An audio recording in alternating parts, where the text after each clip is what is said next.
last night on Maundy Thursday. I talked about the church and how throughout time so many people were not even allowed to read, to learn the languages. And so the church, over the centuries, had a dilemma. What to do? How to get the message across to young and old alike. And so they came up with these stained glass windows. We began last night on Maundy Thursdays. And now, the story unfolds once again. It is an ancient story, but it's one that we use throughout the millennia to tell the story of our faith.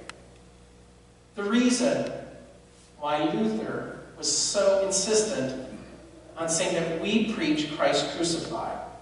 Because it is through the crucifixion that we get to the resurrection.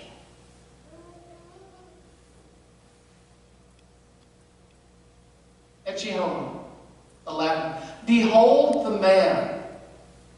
As he stood before Pilate and the church authorities, they were looking for a way to get rid of him. That begins our tale tonight. And as we see, they're able to do so. And we see it in the stained glass and a number of those images right up there. Going from Maundy Thursday through Good Friday. We find the story in images.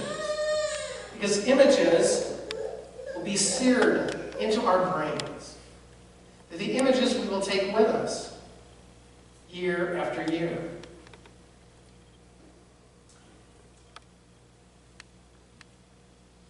Behold Christ. As we heard in the Old Testament lessons and the New Testament lessons, the one who goes before us, the one who is willing to risk and lose his life in order not just to save the life of a stranger or a friend, but instead to save the lives of all.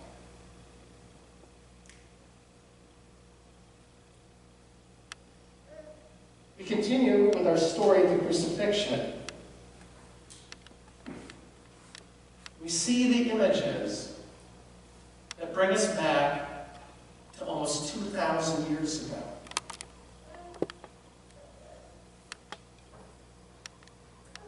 The journey he took from the Praetorium, from the governor's palace, along the Via Dolorosa, the Trail of Tears. To this day, when you walk there, you still walk on those same stones that Jesus trod. They've not been changed. And as I mentioned last night, you begin in a rather open area, but as you keep walking, as I found out some 2 decades ago when I walked those same steps, it narrows. Almost to the point where you feel crowded in. This gives you a sense of that fateful day. The day that changed the world.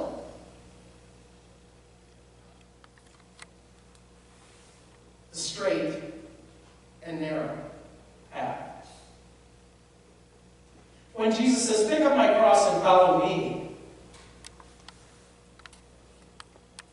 it may mean for one of us, or even some of us, quite literally, but it does mean, as we say in this imagery, as Jesus was carrying the cross, we too are to pick up that cross of faith and follow. That's the imagery from Good Friday. The image that this cross we talk about to pick up is not just something imagined. It's not something that's negotiable. It's not something that won't cost us anything in our lives. It will cost us at some point, perhaps a friend, maybe even a family member. It could cost us a job. Or in some parts of the world, tonight, right now, where Christianity is still outlawed, it may cause someone the loss of their life. And then they brought him to Golgotha, the place of skulls.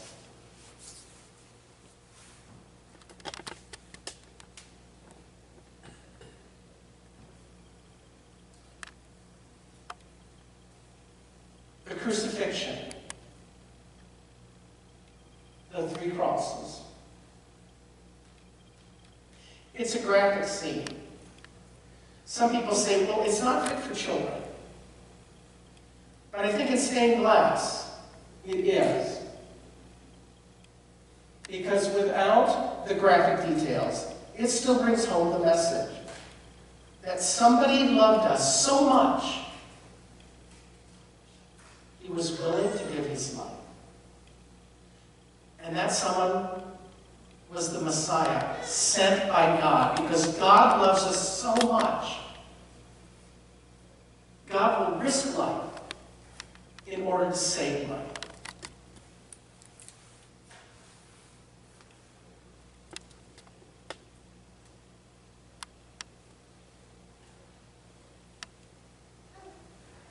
And then he breathed his last. And then they brought him down from the cross. We see the women gathered there. So many fled. So few were faithful. But the women were faithful. From there all the way to the tomb.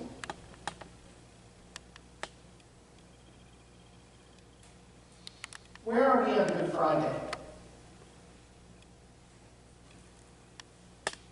Are we faithful all the way to the tomb? Is it too difficult for us to still pick up that cross and follow Jesus? What does Good Friday mean? We know what it means because we see the images all around us. It encircles us. It embraces us. The stained glass tells the story. A story not of just 2,000 years ago, but your story tonight. Because this was not just a one-time thing that happened and then it was all over.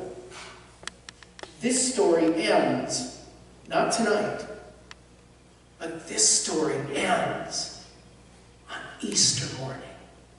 This is the story that takes us from the shadows of Good Friday to the light shining through stained glass windows to the Easter celebration. But before we can get to that great celebration, before the festival trumpets sound, we must walk the same path. Each of us in our own way, our path of faith to follow Christ crucified. That is our story, told over the centuries through images of stained glass. That is a story that you don't even need words. All you need to do is behold the man. Look upon the cross. Remember, come Easter morning, that tomb will indeed be empty.